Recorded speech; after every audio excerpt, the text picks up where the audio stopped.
Salut, c'est Yann, j'espère que tu vas bien. Alors aujourd'hui, je voudrais te donner 7 avantages et inconvénients d'être indépendant, parce que évidemment, c'est pas toujours tout rose. Je voudrais te donner un bon aperçu des deux côtés pour que tu saches à quoi t'en tenir si tu es nouvel indépendant ou si tu as envie de te lancer.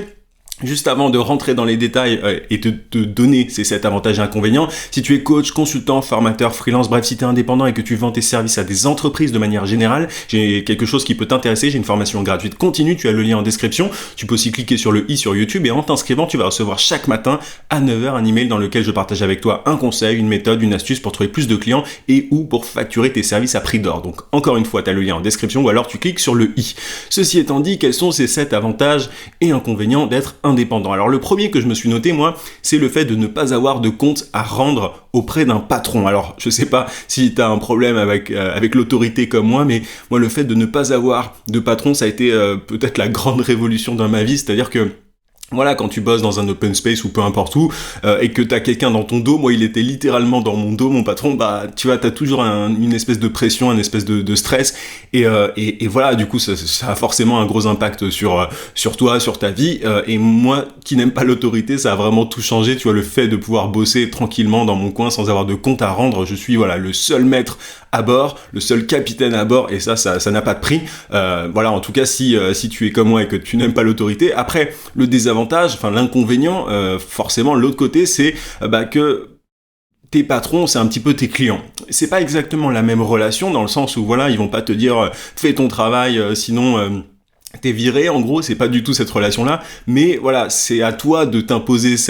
une certaine discipline, une certaine autodiscipline et de te mettre toi-même la pression parce que tu sais derrière que tes clients ils vont pas te virer, mais ils vont juste arrêter de travailler avec toi si t'es pas réglo, si tu obtiens pas des résultats, etc. Donc tu n'as pas, d'incarnation de l'autorité dans une seule personne, mais dans différentes personnes et ce sont tes clients. Donc il y a une dilution de l'autorité grâce au fait que tu as plusieurs personnes avec qui tu bosses. C'est pas vraiment la même relation, mais c'est pas non plus, t'es pas en mode freestyle total, t'es obligé quand même de rendre des comptes parce que t'as des résultats à obtenir, tu dois atteindre les objectifs que tu t'es fixés avec tes clients, etc. Donc ça, c'est le côté désavantage, même si, franchement, moi je préfère avoir des clients qu'avoir un patron. Deuxième désavantage plus inconvénient, plus avantage que je me suis noté, je vois à chaque fois les deux côtés, c'est le fait que tu peux gagner énormément d'argent, tu peux gagner beaucoup plus que quand tu es salarié.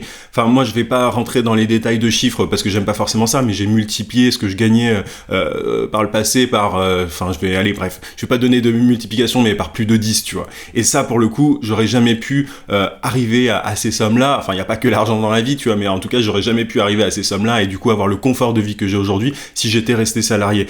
Quand j'étais salarié, je gagnais quoi? Je me rappelle, c'était pas loin de 1500 net par mois. Alors on peut se dire que c'est très bien dans beaucoup de domaines, sauf qu'à Paris avec 1500 net par mois, je peux te le dire, tu ne peux pas louer d'appartement. C'est un petit exemple, mais voilà. Donc en tout cas, tu peux gagner beaucoup plus. T'as pas de limite, contrairement à l'entreprise en fait où t'as des grilles salariales dans certains cas, donc ça c'est un énorme plus. On n'est pas tout le temps obligé de courir après l'argent, mais il va de soi que c'est quand même quelque chose d'important si t'as envie d'avoir un certain confort dans ta vie, si t'as envie d'offrir à tes proches ce que t'as envie de leur offrir, si t'as envie d'aller en vacances plus souvent, bref, ça va de soi, mais tu peux gagner beaucoup plus en tant qu'indépendant, en tant qu'entrepreneur.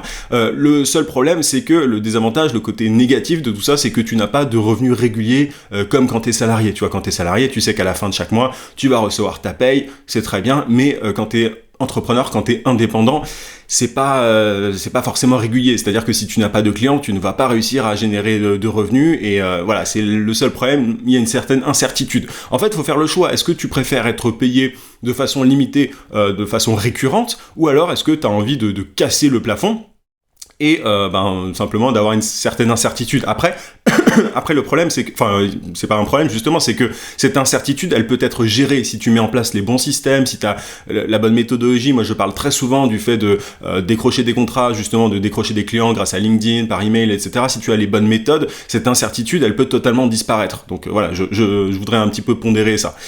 Donc ça, c'était le deuxième point. Troisième point, tu peux travailler à des horaires flexibles, à des horaires, aux horaires qui t'arrangent en fait. Et ça, pour beaucoup de gens, c'est aussi quelque chose d'ultra positif. enfin, moi je me rappelle que j'arrivais dans l'open space vers 11h, 11h30, non mais c'était une catastrophe pour le coup. Enfin, je faisais le boulot, tu vois, mais c'est-à-dire que par rapport à la moyenne, par rapport aux gens, j'étais un des derniers arrivés, j'arrivais quasiment en même temps que le patron. C'était pas un problème en soi parce que je faisais le boulot. Mais tu vois, c'est-à-dire que la pression sociale n'était pas trop un problème sur le moment pour moi, enfin ça n'a jamais vraiment été un problème, mais c'est vrai que voilà, j'étais pas vraiment censé arriver à cette heure-là. Et il y a des gens qui se bloquent, voilà, qui se disent bon bah je vais arriver à 8h pétantes parce que sinon je vais me faire défoncer. Et c'est plutôt comme ça qu'il faut réfléchir quand t'es salarié. Si t'as pas envie de te faire virer, moi voilà, il y a un moment j'étais un peu en mode freestyle. Mais quand t'es indépendant, tu peux travailler aux horaires que tu veux. Tu vois, si t'es plutôt du matin, tu vas bosser le matin. Si t'es plutôt de l'après-midi, tu vas bosser l'après-midi. Si t'es plutôt du soir, tu vas travailler plutôt le soir. Et peu importe, enfin, ça, c'est ton problème, tu vois. Alors que quand t'es salarié, bah, t'es obligé de respecter les 7-8 heures, voilà, qui te sont imposées dans la journée. Et moi, je me rendais compte que j'étais, tu vois, le créneau de 11h à midi, c'était celui où j'étais le plus productif, le plus vraiment, alors j'arrivais vers 11h ou 11h30, mais plutôt 11h, je crois. Et j'étais ultra productif le matin et l'après-midi, après manger, enfin comme beaucoup de gens d'ailleurs, j'étais un peu en mode tu vois digestion quoi, donc j'étais beaucoup moins productif. Et quand t'es indépendant, tu peux tout à fait adapter ton planning en fonction voilà de ta fatigue, de tes temps forts. Enfin moi vraiment le fait de bosser le matin, c'est quelque chose qui est beaucoup plus facile pour moi que l'après-midi. À 16h en général, je suis un peu KO, tu vois, chacun son rythme, mais du coup tu peux te modeler ton emploi du temps comme tu le veux. Donc ça c'était mon troisième point. Et par contre souvent le souci c'est que tu dois travailler beaucoup plus quand t'es indépendant que quand t'es salarié, en tout cas au début.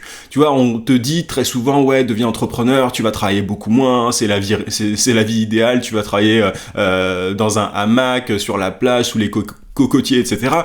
Tu peux y arriver, moi je l'ai déjà fait, y a pas de souci, mais c'est vrai qu'au début, tu dois souvent travailler beaucoup plus qu'un salarié, qu'un indépendant, que quelqu'un qui a un job quoi, parce que tu dois trouver des clients, tu dois gérer ta paperasse et tout, enfin il y a un certain temps d'adaptation. Donc très très souvent tu dois bosser au début, et après une fois que tu as tes systèmes en place, que tu as tes clients récurrents, enfin réguliers, que tu sais comment faire et tout, tu peux travailler moins qu'un salarié. Mais voilà, il y a forcément un temps d'adaptation, et il faut être prêt à ça, il faut être prêt à charbonner pas mal au début, et beaucoup de gens ne sont pas prêts à ça, ils sont attirés par le fait de bosser, tu vois, de faire la semaine de 4 heures, et ça c'est pas une réalité, c'est pas quelque chose qui existe, en tout cas au début. Tu peux y arriver par la suite quand tu automatises des trucs et tout, mais au début quand tu deviens indépendant, t'as pas des semaines de 4 heures, crois-moi. Quatrième point, tu seras plus productif en tant que indépendant. Ça, c'est un petit peu lié à ce que je te disais, c'est-à-dire que tu peux choisir les heures qui te conviennent le mieux. Tu vois, moi, le matin, les vidéos, d'ailleurs, pendant un petit temps, j'étais en train de faire mes vidéos l'après-midi, mais je me suis rendu compte que j'étais beaucoup moins bon quand je faisais mes vidéos l'après-midi que le matin, donc je les fais le matin, c'est beaucoup plus facile pour moi, et mes vidéos, je les fais beaucoup plus vite. Ça, c'est un petit exemple, tu vois, mais de manière générale, pareil, les emails quotidiens que j'envoie, encore une fois, t'as le lien en description si ça t'intéresse, je les écris le matin parce que je suis beaucoup plus efficace le matin.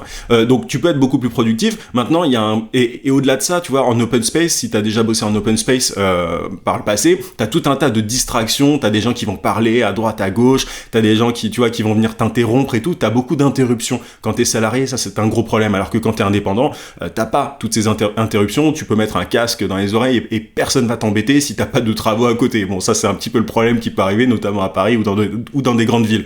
Mais en général, t'es beaucoup plus productif parce que t'es dans ta bulle, t'es isolé, y a pas de souci. Après, voilà, l'inconvénient, c'est que comme partout, t'as des distractions du genre ton téléphone, tu vois. Le téléphone, c'est un peu le pire ennemi de l'indépendant. Moi, pendant un petit temps, j'étais constamment en train de regarder mon téléphone et ça me déconcentrait. Donc, il faut avoir une certaine autodiscipline. Tu peux être beaucoup plus productif, mais pour ça, voilà, faut te cadrer, faut t'imposer certaines règles, couper ton téléphone, le mettre sur mode avion, par exemple, etc.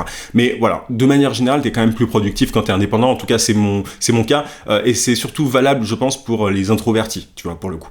Cinquième point, tu as la possibilité de voyager plus. Alors je te disais, tu vois, en tant qu'indépendant, alors je te disais que tu vas pas faire la semaine de 4 heures et bosser sous les cocotiers, mais tu peux partir un petit peu quand tu veux, où tu veux, tant que tu gères tes clients. Tant que tu arrives justement à te débrouiller au niveau emploi du temps, c'est l'inconvénient, c'est que t'as pas toujours l'occasion de voyager plus. En théorie, tu peux voyager beaucoup plus, tu vois, bon, sur le papier, tu peux, mais c'est vrai que dans les faits, souvent, les indépendants, ils s'organisent pas assez bien pour pouvoir le faire. C'est tout à fait faisable, mais ils ont pas cette autodiscipline, et c'est pour ça que j'en parle assez souvent, moi, de l'autodiscipline, du fait d'avoir une routine et tout, parce que c'est ça qui te permet d'être plus libre, c'est ça qui te permet d'organiser des voyages, etc. Je te prends un exemple, mais j'étais en voyage il y a pas très longtemps. Et ce que j'ai fait, du coup, c'est que j'ai anticipé tout mon boulot pendant une semaine. J'ai fait le travail de 2 semaines parce que je me suis cadré, je me suis fait un emploi du temps un petit peu militaire. Après, du coup, j'ai pu kiffer pendant une semaine sans faire grand-chose. Donc ça, c'est trop bien et c'est tout à fait faisable. Mais voilà, il faut se cadrer. 6e point, tu as l'opportunité de créer un business encore plus gros en tant qu'indépendant parce que si tu t'organises bien, encore une fois, tu as plus de temps pour toi. Si tu as envie de monter une start-up à côté, tu peux.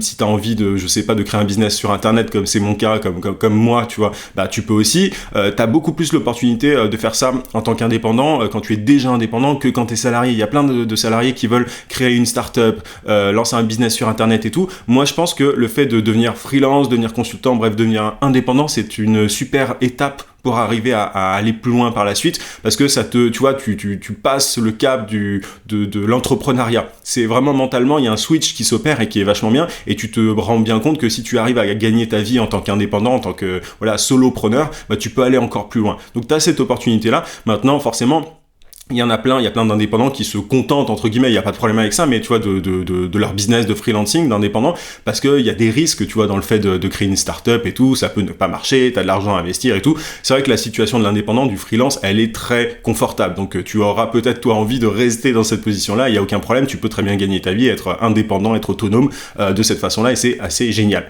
7e et dernier point, tu peux passer plus de temps avec tes proches. Alors c'est un peu comme l'histoire des voyages, mais tu vois, tu peux voir beaucoup plus ta famille, tu vois, si t'as des enfants, tu peux voir plus tes enfants, enfin, tu peux aller voir tes grands-parents, peu importe, t'es beaucoup plus flexible, tu peux t'adapter beaucoup plus aux autres, tu vois, si t'as quelqu'un qui peut te voir tel après-midi, bah tu peux faire l'effort d'aller voir cette personne, pardon, mais voilà, donc en théorie, en tout cas, tu peux passer plus de temps avec tes proches.